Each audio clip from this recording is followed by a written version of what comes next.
โดนกักตัว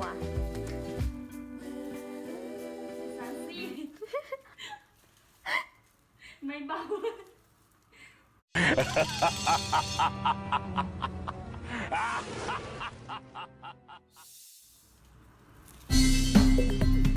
แต่ละจีฮอดแต่ละจีฮอด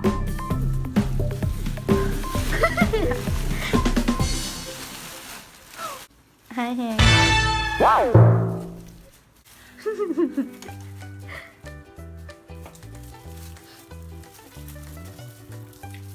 ออกจากหอพักบ่ได้ ตกปลาเลยค่ะ ได้ละไปโทรศัพท์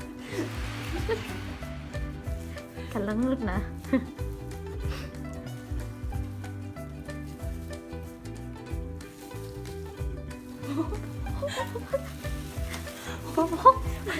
ซื้อมาแต่บอกไม่แตกนะเหมือนอาตีนี้เหมือนพี่ซี่เหมือนละอย่างอีต้องซื้อมา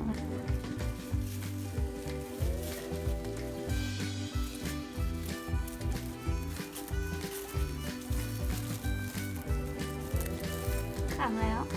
อาจารย์มะพร้าวเอาเครื่องขึ้นมาได้จะไปซ่อนเสื้อฟ้าอยู่กับ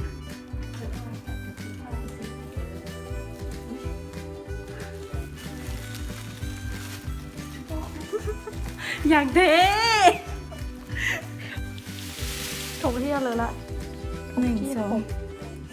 2 มาแล้วป่ะอย่างนี้เยอะจัง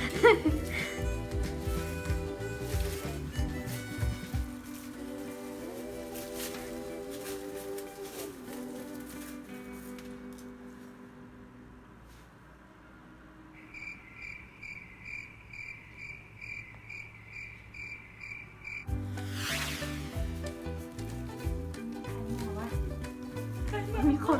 เห็นเหรอเขาเห็นเขาไปอยู่ที่